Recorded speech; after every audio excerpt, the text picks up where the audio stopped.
more, pag na mabilis magkeloid, Okay. diba? So, is Motiva something that you would recommend for people who would scar easily or would form? With breast augmentation, another issue is yung incision. So with incision kasi there are different types. Different areas you can actually place the implant. No? So meron sa axilla, meron What's sa... axilla, sorry? Axilla is yung here. Okay, your It's underarm the underarm, area. yeah. Okay. Meron sa areola. Yes. Okay, meron sa... Under boob, right? No, areola is yung... No, I know that. The areola. nipple? The nipple and then areola. And then there's the... kung tawagin is yung inframammary or unders, Yeah. if you read about it, no? So, these are all safe. These are all parang patient and doctor preference, no? But what I normally recommend is the inframammary fold. That which is the unders. Bakit? Kasi what I normally do is place the implant under the muscle. It's called subpectoral subpectoral insertion of the implants. Now, with this, I use a dual plane. So that technique is, it also helps with the natural look of the breast. So yun. So basically, yun ang advantage ng inframammary. It's easier to do the dual plane technique. How about the healing? How long does it take? Yeah, downtime normally is about, normally the normal swelling is about mga 3 to 5 days. And then on the... You can't take a shower.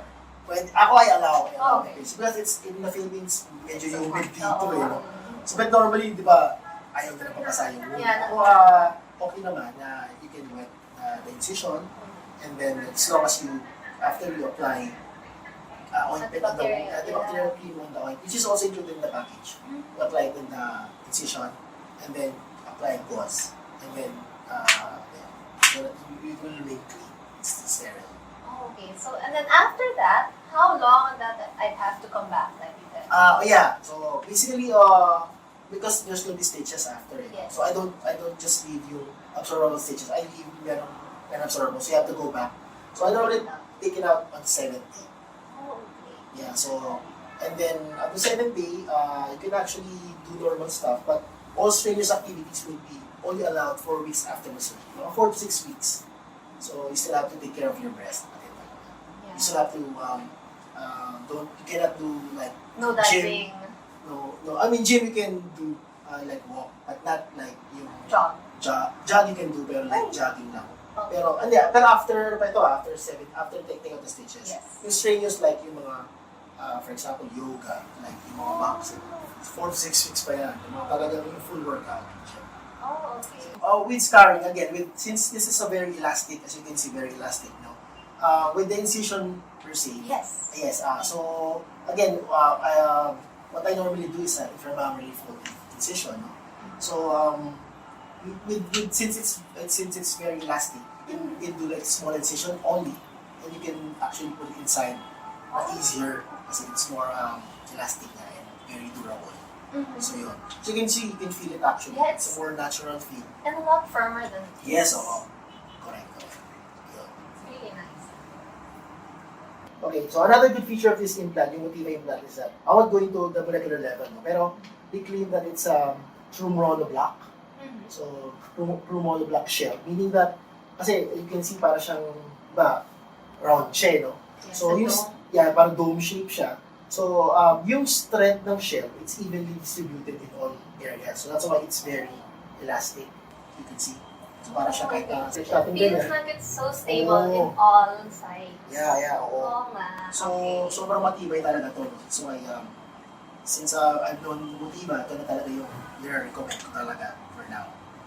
Tapos, also, I'll discuss to, with this implant kasi there's 2 types of Motiva. Meron yung round, and then this one, and then meron yung ergonomics, no?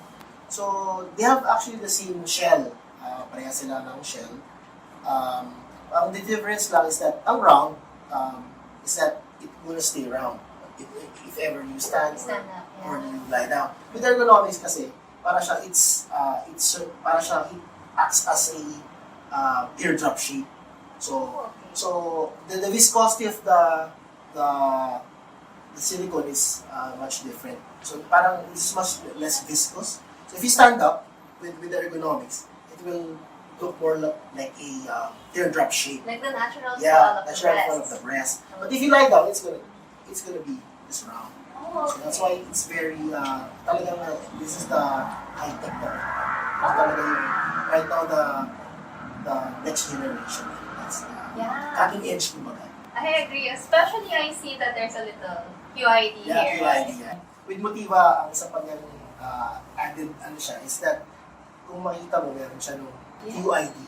And what it does is, So small, it's like a grain of rice. yeah. So what it does, it contains information about the patient, the size of the implant, and When it was inserted? I think so, and also and you should have to use the QID scanner.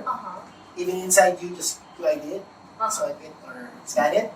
Then the information about the implant, the patient's information, will be available easily. Wow, that's really...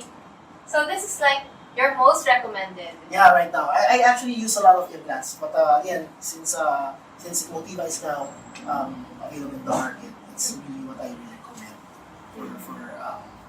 for all my patients. But again, it's still your choice, but it's what I recommend.